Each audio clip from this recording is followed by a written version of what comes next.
Hello and welcome, thinkers, to Season 4, Episode 19 of Thinking Critically, a D&D discussion. A couple of announcements this week. One, as is now my default, this is a video podcast. So if you're just listening to this, then head over to either my YouTube or Spotify, where you can see the video format and you can see my face, my poster, my t-shirt, and of course the lovely guest we have on today. So either on YouTube you can find me at ThinkCritDND, or on Spotify under the regular podcast. Also, I have a date for your calendars. I will be doing the Game On charity 12-hour stream again this year on Friday the 24th of March. So pop that in your calendar from about 11 a.m. to 11 p.m. British time. All for a good charity for a children's hospice here in the UK. I'm aiming this year to hit £1,000 donation goal. So any help would be appreciated, even if you just come along to the stream and support me for what will be another endurance test. A couple of interesting games lined up as well, so that should be fun. And as usual, you can also catch me on the Dungeons, Dice and Dudes actual play podcast, DDND Pod.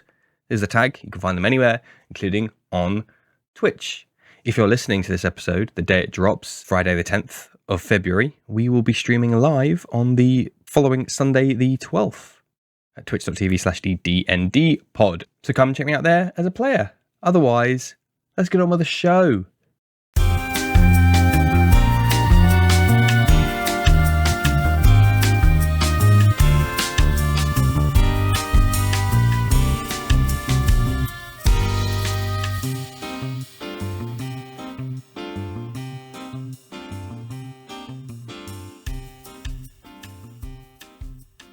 And today I'm joined by George, tablemate and ex-DM of our Dungeons, Dice and Dudes actual play podcast. Thank you ever so much for joining us today, George. Can you tell us a little bit about yourself?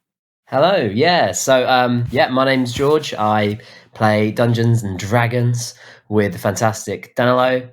We've been playing together for like 4-5 years now.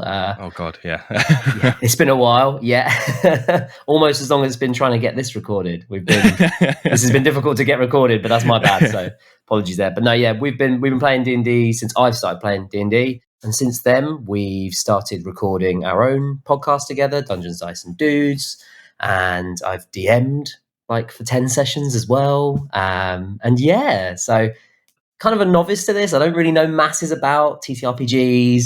As a DM, I was quite entry level, but yeah, you guys looked after me. So yeah, just really excited to have a chat today. You're doing yourself a disservice there in the introduction. You say you're a novice, and there's two reasons for why that is not true. You're too kind. Firstly, you say, I DM'd for 10 sessions. You know it was 11 or 12 because you overrun, as all good DMs do. So 10 planned sessions, 11, extended ones, the extra special one at the end. So if anything, you're a veteran now. I couldn't stop you guys. All the railroading I tried, I couldn't stop you guys getting that extra session out of me. Well, today's topic is adventure. So what does that mean to you in the D&D and wider TTRPG framework? I guess adventure for me, I think it's the thing that like first got me hooked to playing D&D. I think it's that moment when you're playing like any kind of game, whether it's a video game or D&D, and you have that moment where the world opens up and you realize that you can kind of do anything that you kind of think you want to do in that universe, that world, on that tabletop, in that game, whatever it is. And I think it's that moment where everything just opens up and reveals, and you see scale, and you see not just scale, like world built scale, but also detail. And that's obviously down to the DM or the developer of a game or whatever. But I think that kind of moment where you suddenly realize, oh God, this is like living and breathing and I'm part of it, even though I'm playing in it. That's what the adventure for me makes it so exciting, especially as someone who's now DM'd and tried to have a lot of scale in my sessions that I ran.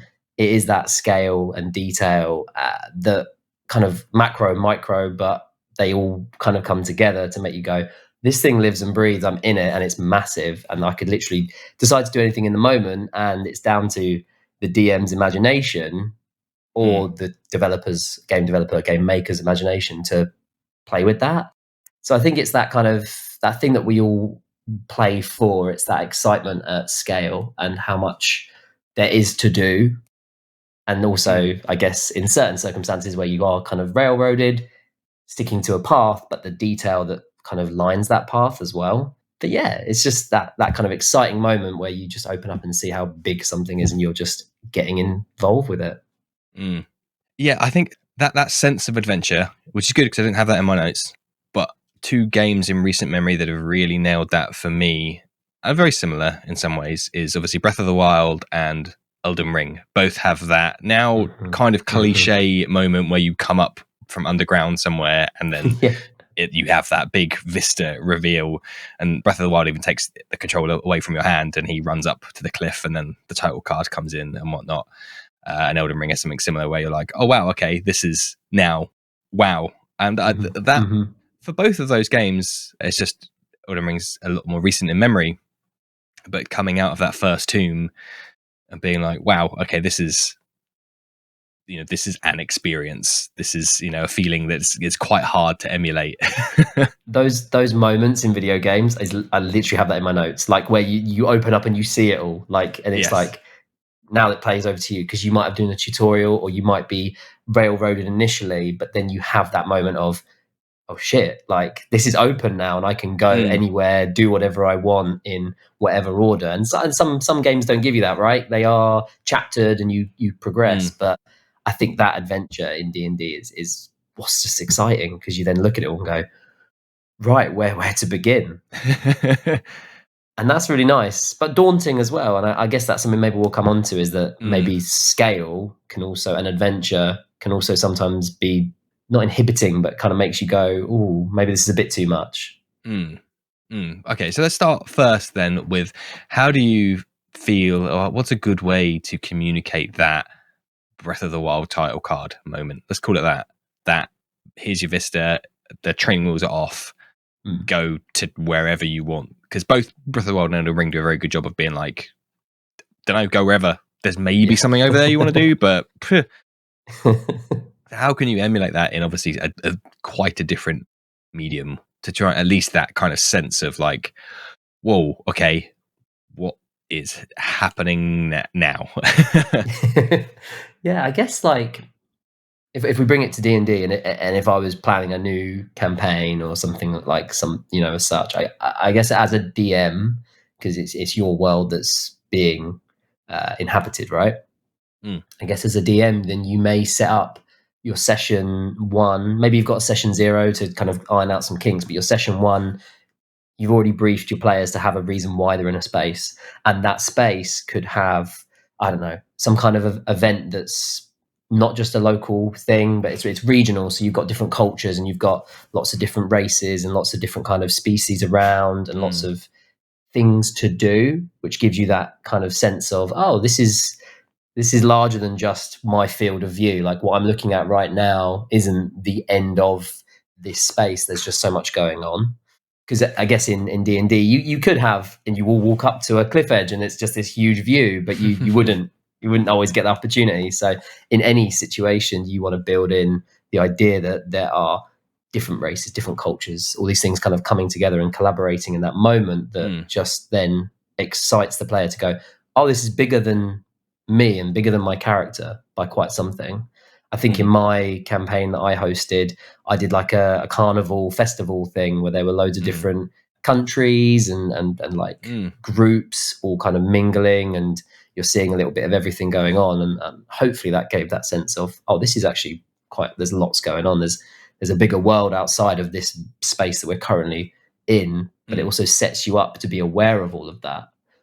And then I guess that's the other thing as well. It's having that, to stop it being too inhibiting. It's that kind of through game. So with Elden Ring, you've got Sights of Grace, right? And you've got those little, oh yes, yeah, the little golden sparkly things in the air. I don't think they've got.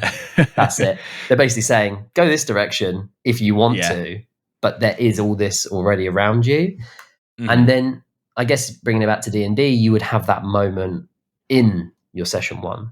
To bring it back to my campaign that I did, it was that moment where there was this kind of attack on that event, which kind of brought your characters all together, and how well that's crafted can then give you kind of a really clear course of next steps if you haven't really followed it.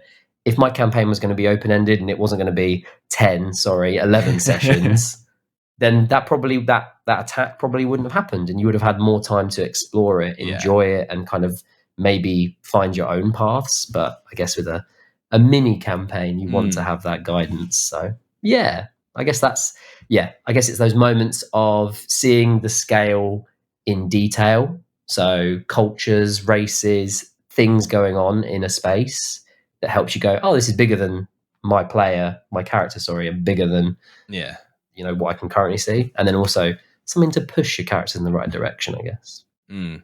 I love the term scale in detail. That's like a chapter title of a book on world building or something. That's you can have that one. That's for free, yeah. Cheers.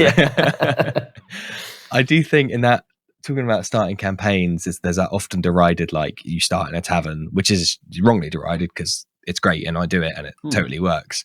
But one reason why it's good and it works is because you can have that, like, everyone thinks, oh, it's just a bar and nothing ever happens, but like, you can have those different cultures in there. And like a good example one to use is you can have it start in maybe like a workers bar or like a sailors bar, and sailors are renowned for being worldly, and there being many different kinds of people that take up the profession of sailing, so that it writes itself that you would have a very diverse melting pot there to start with, being like, oh wow, there's all these crazy different people around doing all sorts of crazy weird things, and here we are just ordering a drink. And of course I always like to think that the Castlevania animated series, doesn't Belmont start in a tavern? The first time we see him is he's having a barroom brawl with some local thugs, and that's the sickest anime like of the last however many years. So but you're right, like that kind of that opportunity for cultures to clash in like an environment can be, it could be a catalyst for something, or it could be a way to see another. And I think that's it as well. I think that's why people like to travel, because they see other cultures and they go, wait, so outside of my perspective, there is something completely different done in different ways. And that then opens your eyes. And that's kind of what adventure does, right? It opens your eyes to worlds elsewhere. And I think you're right, having, that barroom brawl between two different culture groups or two different social groups or whatever, it goes, it's not just a fight in a bar. It's actually, these are two really different people from different places who have obviously found an issue with each other potentially, but there's a reason for it. Like, you could be in a bar, and if like a passive perception check, there could be like a rebellion being organized in the bit downstairs, and that could be your way into the campaign, or something else that, if the passive perception's in there, you just totally miss, and then you just tear up your notes, throw it away. But it could be, just so many things happening. So, because I thought about it with the whole tavern thing. I really wanted to start my campaign in a tavern, but I felt like I couldn't do it. I was like, no, surely I have to do something else. But I wish I had now, because you're right. It's this little micro universe of things going on in a confined space with alcohol, which obviously accelerates things. Helps everything. God, that sounds bad. Don't quote me on that. No, please. There's no issues here. So I think my one, I'm trying to think. A couple of times I did. I think my main one, which you may get to experience at some point in the future, doesn't. However, there is a different setup in that you were quickly thrust out into that. There's the wilderness. Go, A's at the bottom, B's at the top, and in the middle there's just this vast space. Decide what you want to do. Yeah, that call to adventure is what I have in my notes, which is like the classic world building term, or the writer's term for what drives the characters to go and do something. What's calling them out to adventure. For Frodo, it's being given the ring from Gandalf and being tasked with this horrible mission. So, seeing as we're still talking about starting in taverns, then I did want to have a talk about like what other. Obviously, for your one, we had a cataclysmic event is probably the best way, or at least a cosmic event is maybe more accurate a description that really put the alien fire. Invasion. Yeah. Yes. Yeah. That's it. Yeah. Which came from my love of sci-fi. I wanted to bring my sci-fi brain into D&D when I was doing. I was like, I've got to make this happen. So yeah, alien invasion, I guess, through Ulysses, but yeah. They're the definition of alien, like of being something that isn't natural. So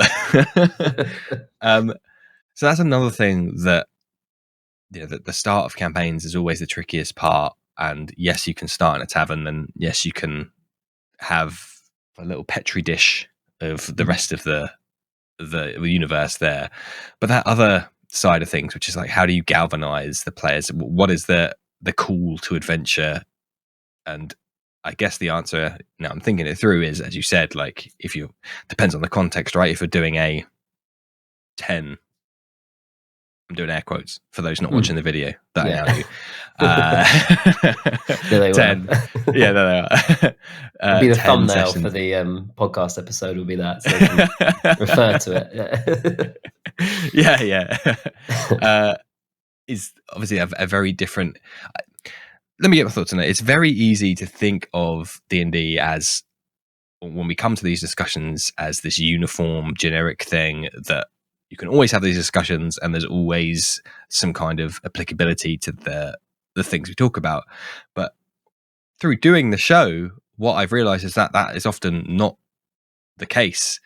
And so a call to action, or a call to adventure for I'm just putting together a one shot for my friends, is vastly different to, okay, there's the next 3 years I'm going to be spending, DMing for this group of guys and friends. So it's like vastly, like completely different skill sets. I can't even, yes, you're all sitting around a table throwing dice.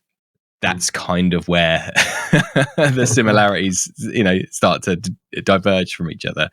So I guess from your point of view and your prep, coming at it from, as you said, maybe a newer perspective, a greener perspective. Baby DM. No disrespect intended, of course. No, not at all.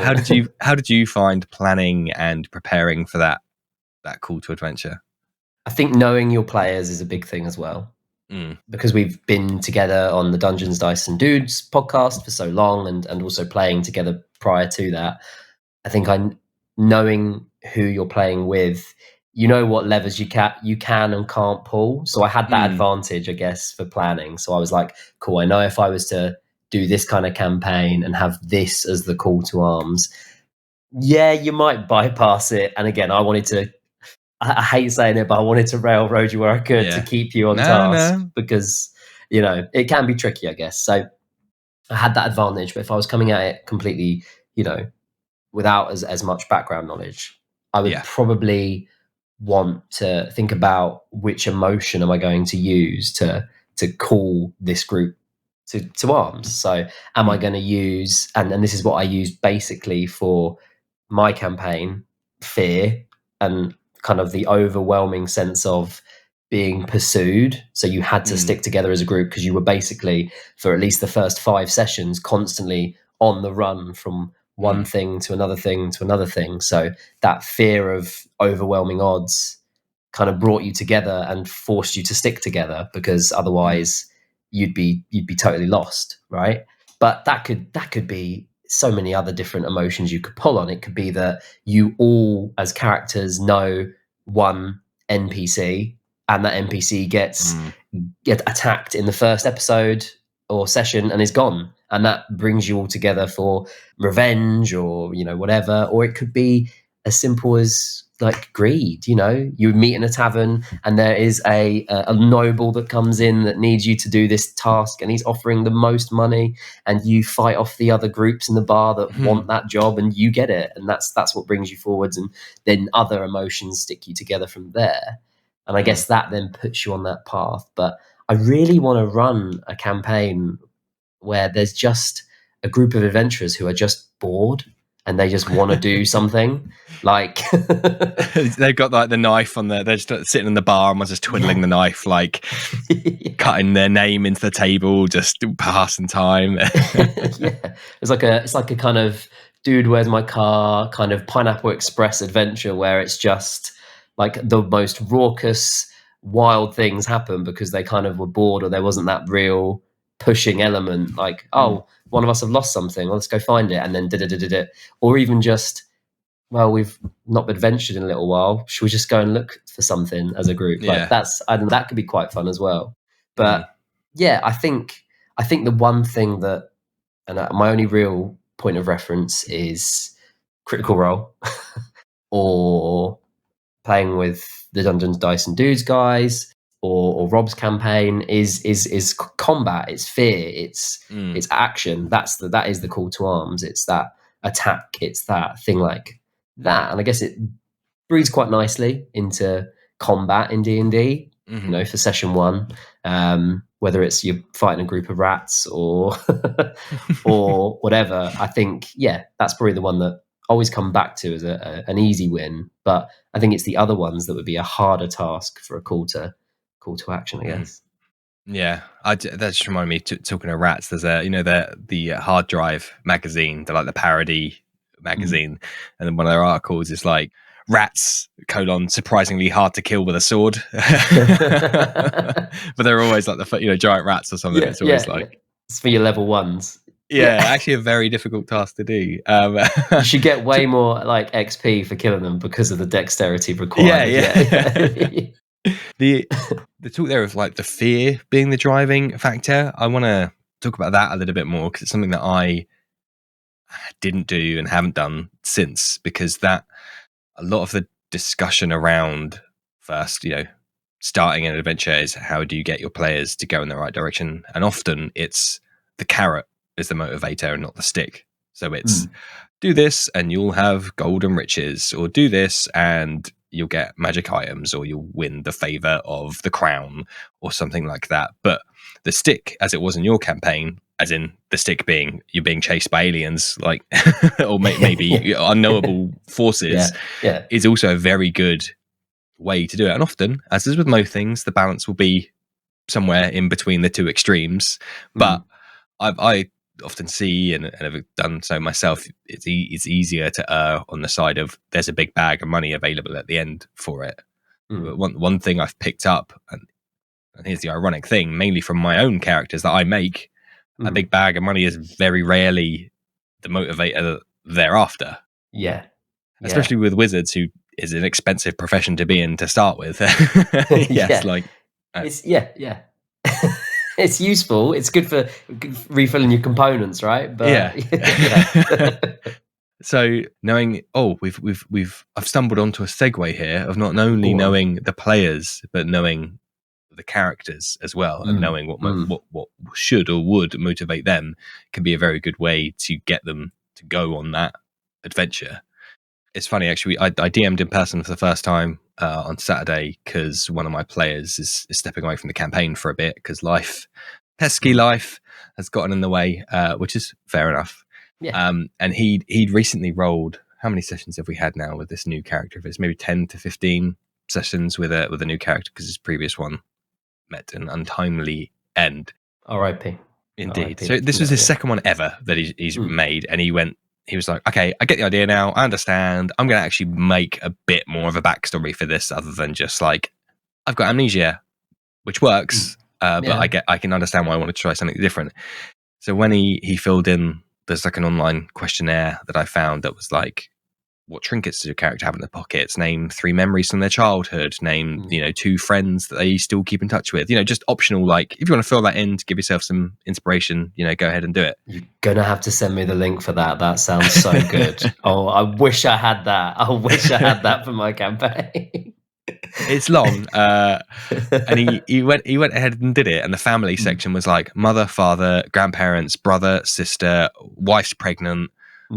This, that, and the other. And I was like, wow, okay, you've really gone all out. And just so happens we were heading back to his home settlement anyway. That's where the story was taking us, tied up quite nicely with when he was like, Dan, I need to step away from the campaign. And I was like, oh, that works because you're back at home now. So there's 101 reasons why you might not want to keep adventuring.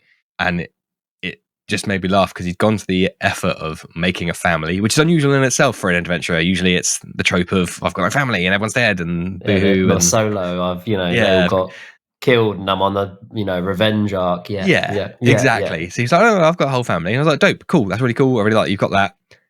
And the whole joke on Saturday was him being like, yes, my brother. Yep, that's the name. Definitely remember who you are. And it's even funny because in game, he's only been away for like 3 weeks. So it's literally just like no time at all. And he just didn't remember any of their names, any of what they look like. It's a good thing you raised there, though, because I think that's the other thing with scale, and there's just so much more to remember. And like, if you do scale up anything, whether it's your character's backstory or there's this faction, come into your notes, and you have to find a real quick way of navigating your notes and going, yeah, that's the name of this town, and that's the district in this town, and that's the shop in this town, and that's the oh yeah, oh. It's just another thing to think of. Yeah. All right, let's look behind George's DM screen then and tell us how much of that had you done for the short campaign. So for the world that I'd put together, there was 2 continents. You were never going to leave the southern continent. That was kind of in my head. I was like, if they try it, I'm going to find whatever way possible to roadblock that. And then the continents tidally move away from each other. That's weird.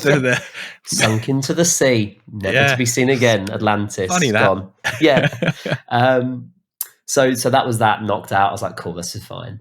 And then as far as the places you'd visit, I think again because of me knowing I wanted it to be a short thing, a short campaign, I knew that there were key cities and towns that you would visit. And you probably wouldn't go to the others on the southern continent. That's all done.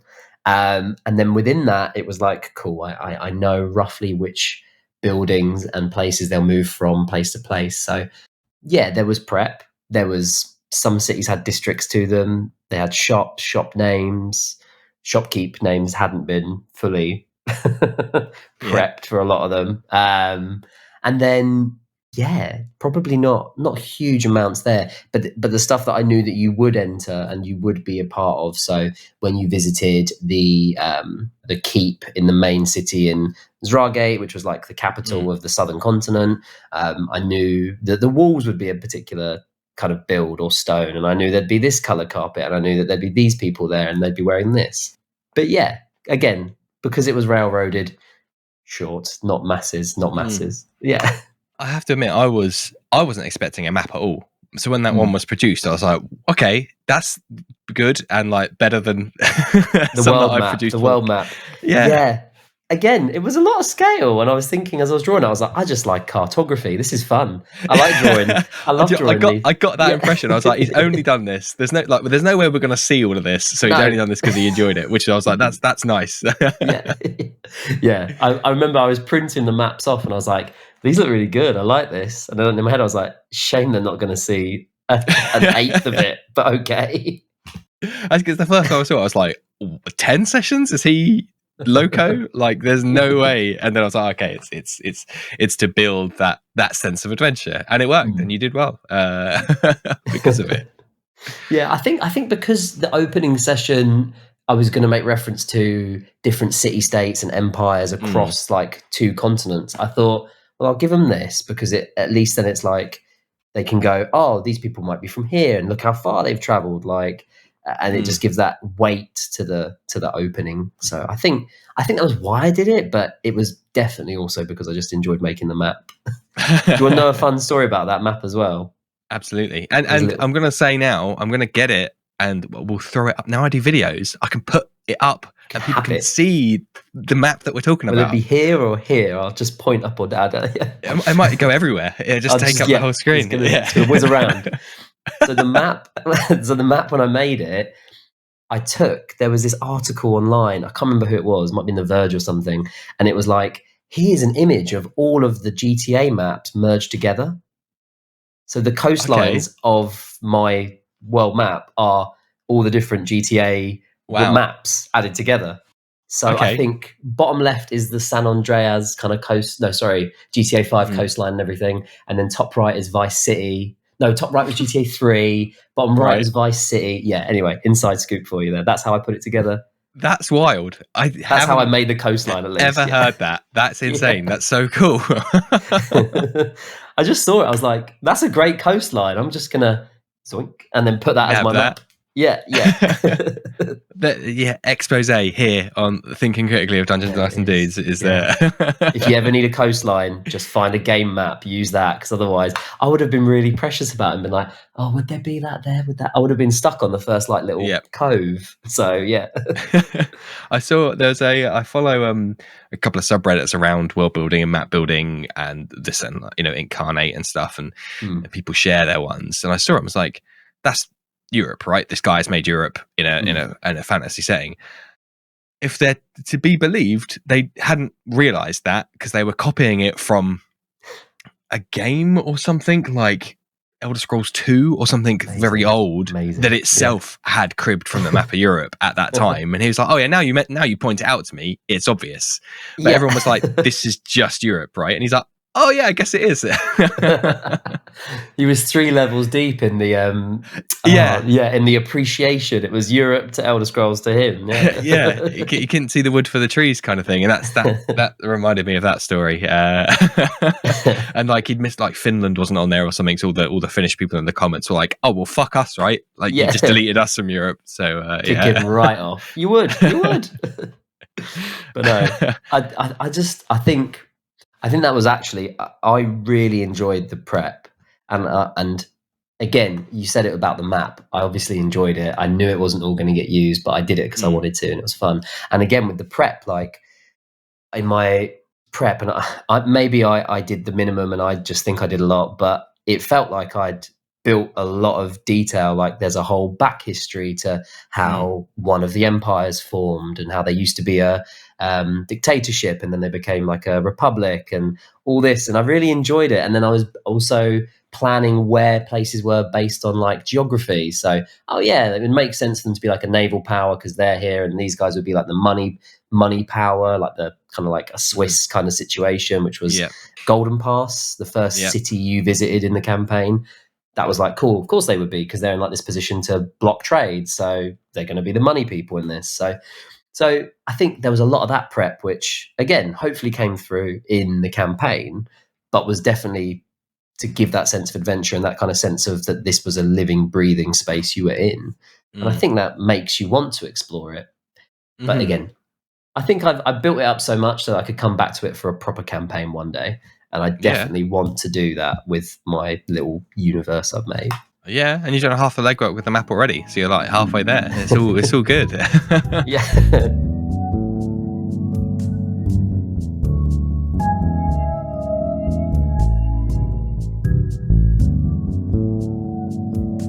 Now there are different kinds of quote unquote adventures. So you can have traditional sword and board, you can have more like high fantasy, high magic, you can have more grounded, gritty, like noir, murder, detective, solve this crime in this city kind of thing. What do you enjoy playing and why? It's a good. So when one of our friends, Nathan, who's the DM of Dungeons, Dice and Dudes, he when he first told me about D&D, this must have been back in 2018. And he told me about, it's fantasy, it's like kind of medieval, but with like wizards and magic and creatures.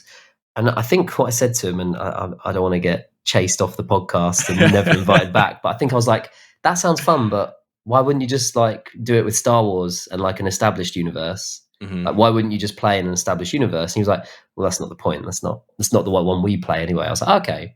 So I'll give it a go. I did a one shot and then I was hooked and I completely changed my perspective on it. I was like, yeah, no, this is way better. This is so much more fun. I don't need that. And there probably are people that have, I guess, modified D&D to make it Pretty much there's a TTRPG for every setting you can think of. So Star Wars definitely has one, as does like Cyberpunk. I think Fallout has a Dark Souls is getting its own, I think. So they all, if it's something you want to do, someone will have made something for it for sure. So it's out there. But I think after playing like a one shot and seeing like that space of classic, I guess this would be considered classic D&D. So sword and board, is that what you were saying earlier? Yeah, like that, and then having the magic high fantasy element. That's probably the favorite that I like and enjoy. I think as far as themes within that, I really enjoy the espionage, kind of gritty, grounded stuff. And there probably was less, like, whenever I've played, there's always been lots of humor, and maybe there's a few little bits and bobs here of, oh, there's this shady group within the government and this and this, but in games I've played in, it's maybe not played a huge part. Whereas with mine, I think the whole point was you didn't know who you could trust. Everyone was kind of turning on you, or was kind of had their own agendas, and I quite liked that element of a theme within the high fantasy. So yeah, that's probably the kind of adventure setting I would choose, I guess. Mm-hmm. This is all just me doing research under the guise of doing the podcast for any future possible campaigns. And I just just taking notes. I was going to say, because obviously the types of adventures people have in those settings again varies drastically. And yes, technically 5e can do it all, but there are probably more suitable systems to some of the more extreme examples of settings. But for the sake of today's argument, let's stick with D&D.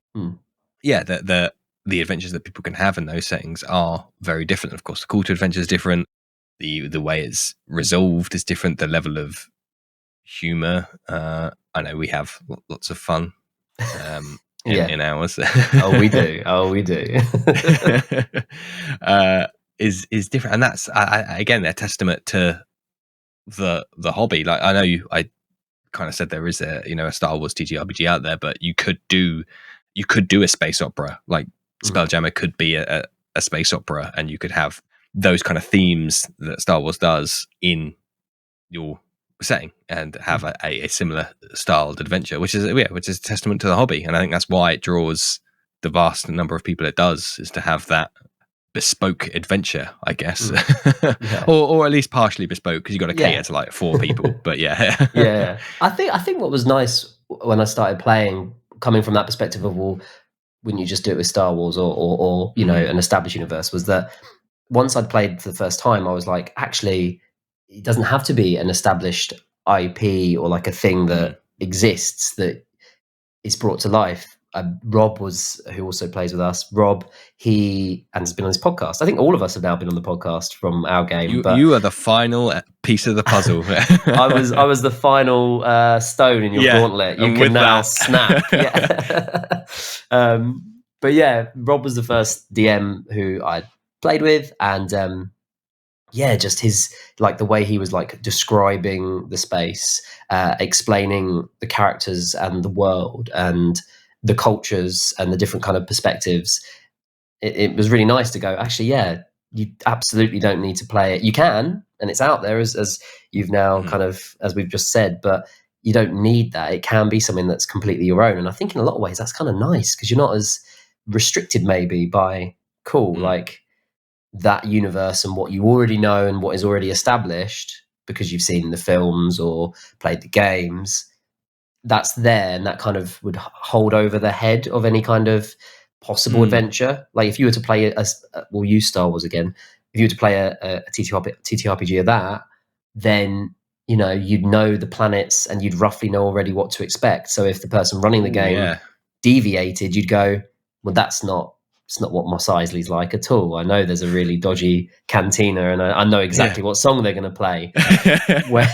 Whereas if it's, again, a space opera, but within the 5e kind of framework, or whether it's just a completely, non-related thing, you don't know what to expect. And that's where the DM can create completely new adventures with no previous expectations, which is nice, I think. I imagine it's nice for players, but running a game, I'd feel probably a lot of pressure if I was running it in an established place. Like there was a temptation to run my mini campaign on and ask Nathan if I could use his universe, do it on Right, another yeah. continent or something. Yeah, And I yeah. thought to myself, yeah, but what if it doesn't? No, I want it to be just from me. Yeah, yeah. There is. I've had guests on in the past where they've said they've shared a world. So someone's doing the continent of, for sake of example, Europe, and then someone's doing the continent of, North America, like in terms of land masses and distance between them. So two different games running on two different continents, and sometimes there'll be things that affect the other one. And it's really refreshing to hear that kind of stuff, because I'm kind of the same feeling of yours, that I'm like, it's my little thing, and I wouldn't want to go into like Nathan's like, no, whoa, I don't want to mess with what he's spent hours setting up. Like, that's mad. I'm gonna just have one flippant comment like, oh, all the cabbages are red in this world, and then that's like, oh fuck, well now all the cabbages are red, and that then I have to completely retcon my cabbage industry because Danlo said all the cabbages are red now. It's just one of your players just tearing up their notes in the corner of the room whilst you're DMing in their universe. Like, yep, well, that's gone. Great, cool.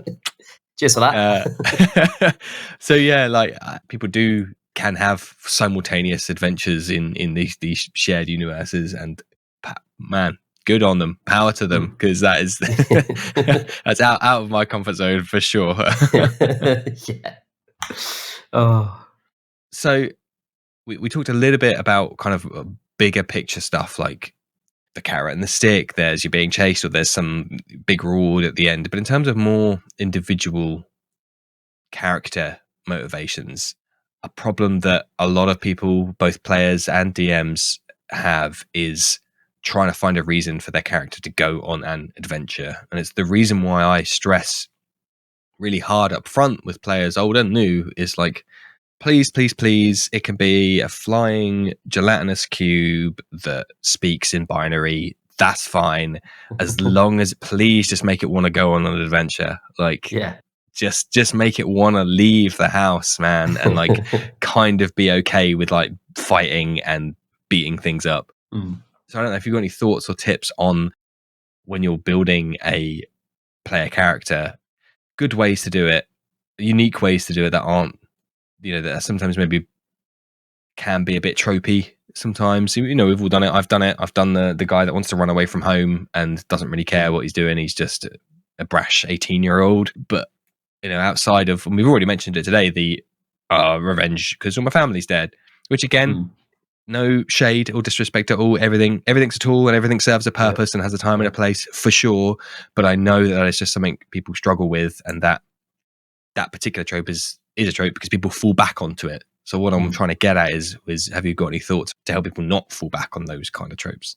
Yeah, I guess one thing that I would say to I don't know, maybe ease that concern would be, I think anybody that wants to play D&D or any kind of role-playing game, they want that element of escapism, as we do with any like media, right? Like films, games, TV. Like we want to be able to sit down and, in this case, become a character for the sake of escapism, which I think why like you maybe don't need to worry too much about giving or asking your players to give their characters a reason to want to adventure. I don't know if anyone would ever come to a table with a character that is like, no, I don't want to do anything. Because I guess the reason, at least for me anyway, that I want to play D&D is because I want to do stuff with a character where they want to do something wild, something that I wouldn't do. Like, I'm never going to do a backflip and fire a crossbow, but my character sure as hell will. Like, so I guess that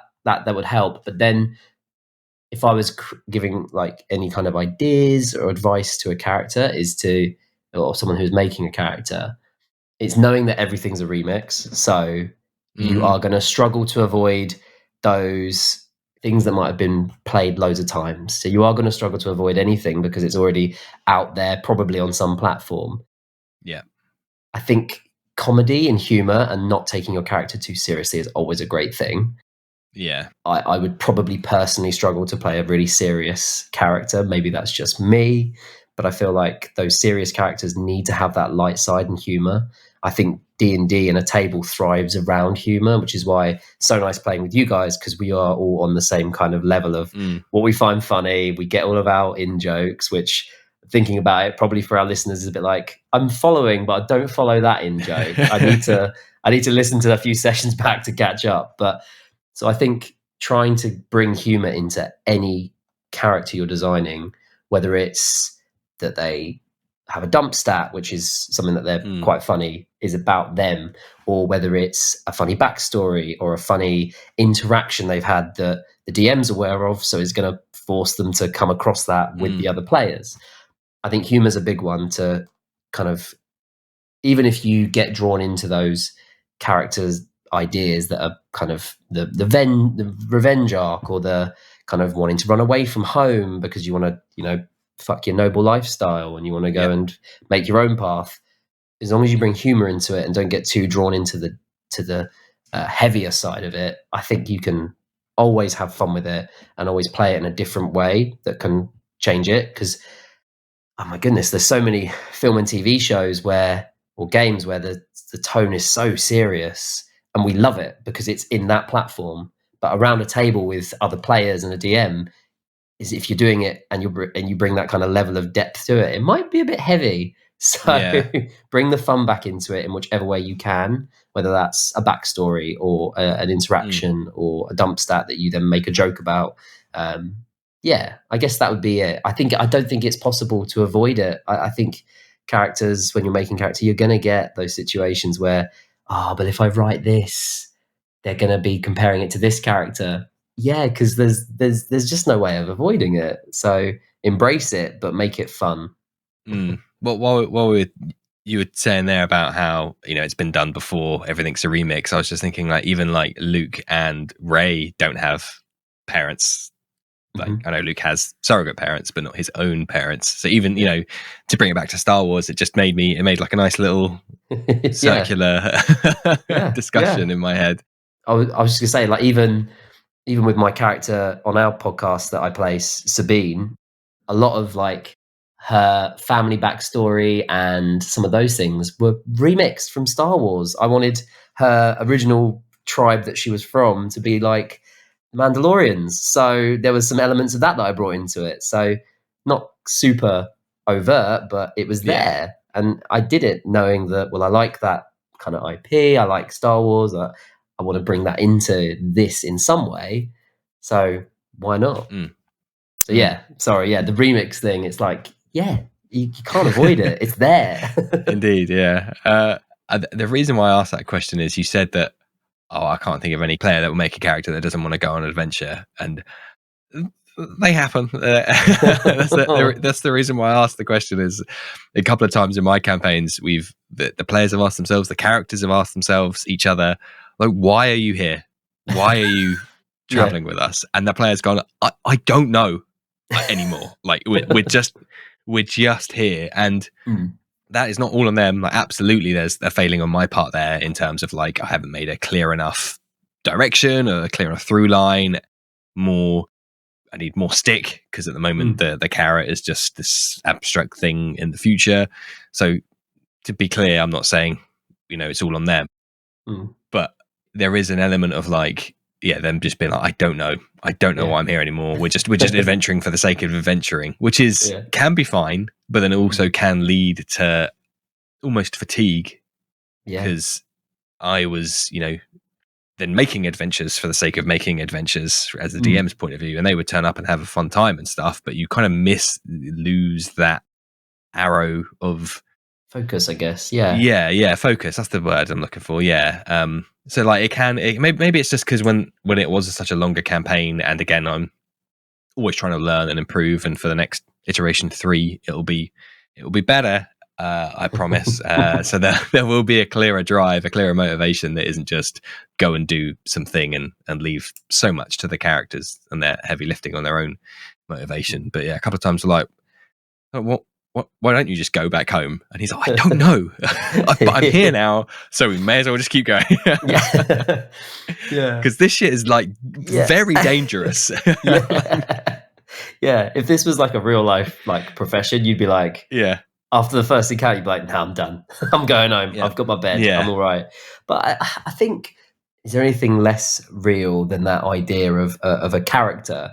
even in real life, we have it, right, where we get a bit lost and we're not really sure what we're doing or which direction we're going in. And that, with characters, is absolutely fine to happen as well, I think, because it's then, as a DM, working with your players, either in the session and being vigilant that there's this kind of not disassociation, but this kind of disconnect from what the characters are actually doing, but then also then weaving it in, like how do you even in real world find direction and go back onto your adventuring path, right, when you're feeling a bit lost. So I don't think it's just on the DM or the player. I think it's a nice collaboration of, cool, let's get you back on track so you feel like we're actively adventuring in the right direction.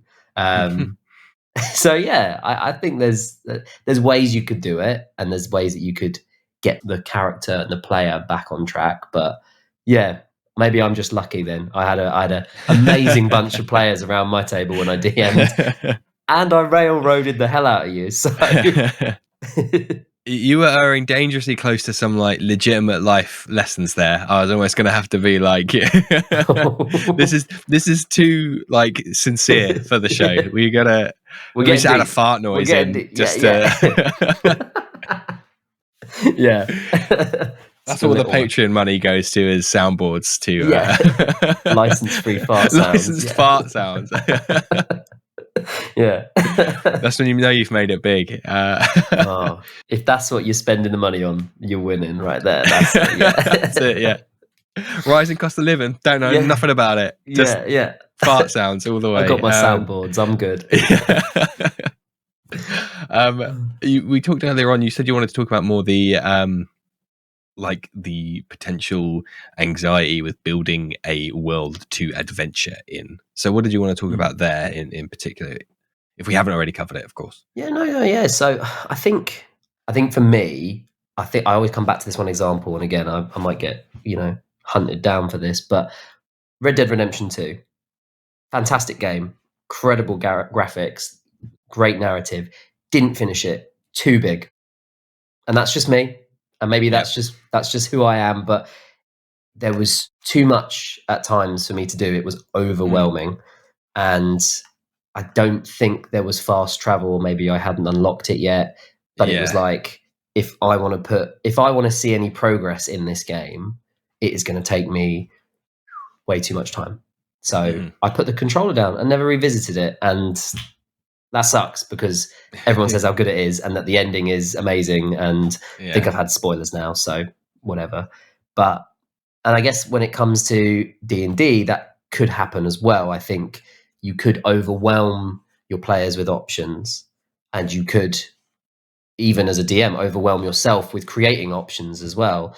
Something that I'm probably not very good at is kind of thinking on the fly and coming up with stuff in the moment, which is why with my mini campaign, I knew you'd be ending within 10 to 11, as it was in the end sessions.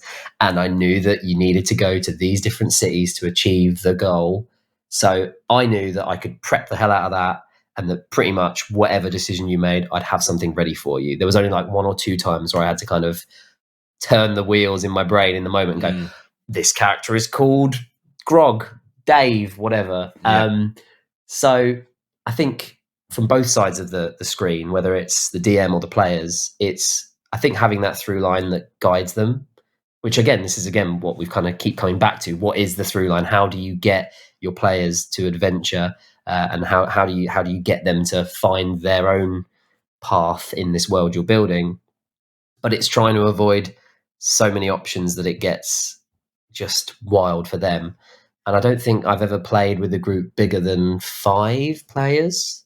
So maybe that helps. But if you had like 8 players around the table, maybe more, which I imagine some people probably do, how do you build time in for everyone to feel like they're getting progress in the game? And that's the thing that scares me. Yes, with difficulty, I imagine. 6 was pushing it for me, and so that's why I'm not like bawling my eyes out when people have to drop off for life, because I'm like, okay, yes, it's a pity, and yes, it's a shame, but it does make it more manageable. Right.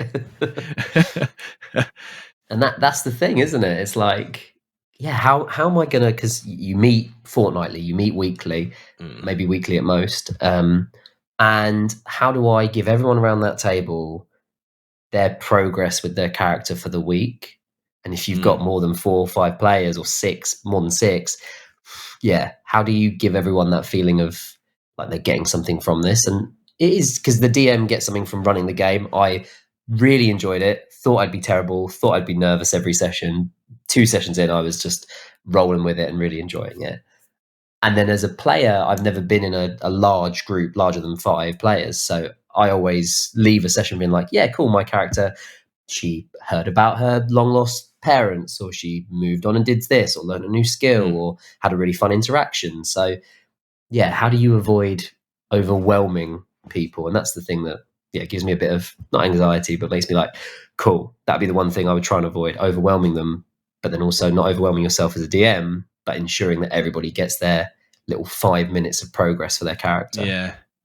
I love how we started this episode with like, you want the Breath of the Wild moment, you want the Elden Ring moment, you want this this vast open call to adventure that's like mind blowing, and then we've come full circle to go, but however, you also don't. Yeah, you want adventure, but you want it in a nice linear way that you can follow. No, but it isn't, and you can't, I guess, as players or DMs, anticipate it to be like that. So if you've built the world right, and if you've made that Breath of the Wild moment, that Elden Ring moment, where you know there's scale and you know how many options there can be, but then finding the really strong through line to guide you back onto some kind of group effort, then I guess that's how you win. Absolutely. Is there anything you wanted to talk about that we might have missed? No, not really. I think one of the things I was going to bring was, and I've mentioned it earlier a little bit, but I just wanted to bring it back again, was that kind of escapism thing.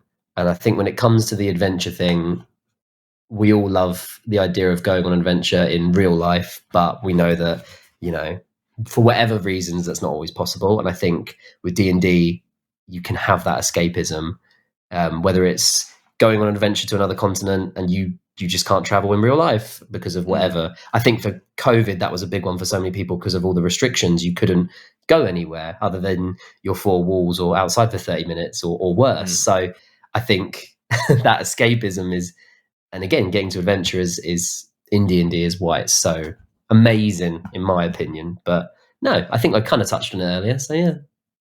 That Bilbo meme of "I'm going on an adventure" is just so appropriate, I think, for D&D.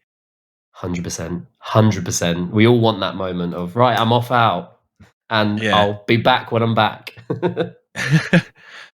Certainly, despite having made 90 plus sessions of content of adventure, however you want to describe it, it is always interesting to have these discussions with different perspectives and different point of views as to, like, as you said, maybe I probably don't need to be worried as much. That's probably a self-imposed worry about those players not being, because it's ironic, because the answer I told you the answer when they were like, oh, I don't know why we're adventuring, but we are, and that's fine. Like, it is fine. That was just a self-imposed concern that I was putting on myself. So we've continued the theme of these deep thoughts by me having an epiphany here. There it is. Light bulb moment. There it is. Yeah. And that's it. Like, there's always the thoughts of, and you experienced it yourself firsthand, like second guessing yourself with like, oh my God, I'm going to be crap, and have I done enough? Have I done too little? I'm going to be a terrible DM because I've only been a player. But the one thing I do love about it is, did people have fun? Yes or no? And not often. I love it so much because not often in D&D do you get such a simple, elegant binary question that has an answer that is actually applicable to everything. I know I said earlier on, very few things are applicable across the board, but this is the one and that is it. And that's why I love it, because it is like, did they have fun? Yeah, great. Fine. You made up everything on the spot. Doesn't matter. They had fun. Are they still? They don't know why they're adventuring. Doesn't matter. They had fun. I've been in games where it has literally been the draw distance is right in front of you, and the DM is, and they're not stressing either. The DM is just running it in the moment, and then you've got me running it, de-stressing because I've prepped the hell out of it as well. So yeah, you have both sides, and I think as a player as well, I sometimes get into a headspace when playing where I'm like, cool, well, I did this damage, especially in combat. I did this damage last go, so I'll just do that again, and I'll just rinse and repeat. But actually, I think the most fun is where you don't play vanilla and you kind of just go and have a bit of fun and do something unexpected, add a bit of flair to your attack, or, and I think that's the other thing as well, is if you can try and do something exciting and daring, whether that's RP or combat, or as a DM, something completely unexpected happens to your players, that can be a really nice way to add a bit of adventure to it as well. In the moment. Lovely. Yeah. Okay. Well, thank you for that discussion. Is there anything you would like to plug? Yeah, mentioned it a little bit at the beginning and throughout, but obviously Danilo, myself, Nathan, Sai, Rob, we're all part of Dungeons, Dice and Dudes podcast.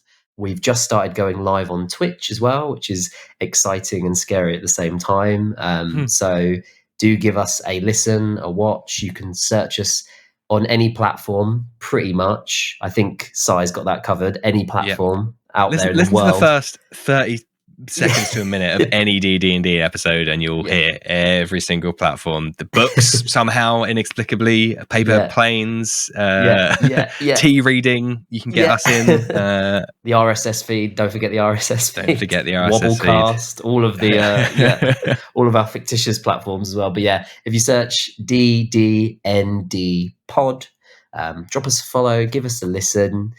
We have a good laugh, so hopefully you will listening in as well.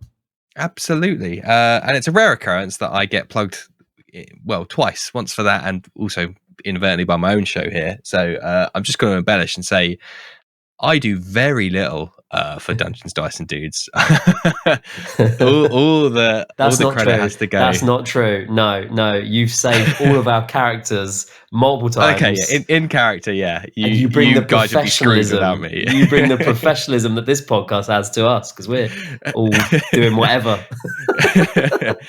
The guys put in an awful lot of work. They all have been previous guests on the show.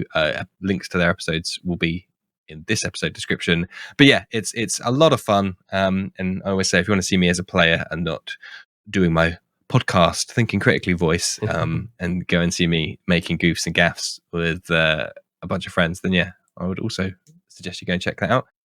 Yeah, otherwise, all that's left to say, thank you very much, George. Thank you for having me. Sorry it took so long to get us here, but we made it. Aligned. We've done it. The Illithids up in space have declared it time to do this. And we have made it so. I'm proud of us. Yep. And that's it. And now the podcast can end. It's done. It's over. I've got click everybody. Your fingers. You've got all of the Infinity Stones. That's it.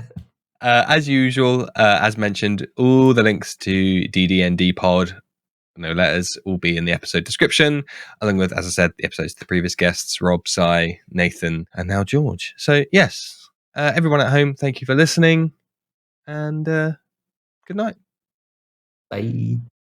Now it's time for the Patreon shout-outs. Huge thank you to all my patrons, starting with Josh, Lewanika and Glenn, the three fabulous hosts of Tabletop Journeys who've been on the show several times before and who I'll always invite back. So go check out Tabletop Journeys at ttjourneys.com or at ttjourneys on Twitter. We also have Joe from the Fourth Leg podcast all about giving DMs another leg to stand on. Again, previous guests of the show, and I'd thoroughly encourage you to go and check out their great content. So you can find them at the Fourth Leg on Twitter. We have a good friend of the show, Optional Rule. You can go and find him out on optionalrule.com or at Optional Rule, full of very insightful and educated comments and thoughts and threads on the really nitty-gritty of D&D.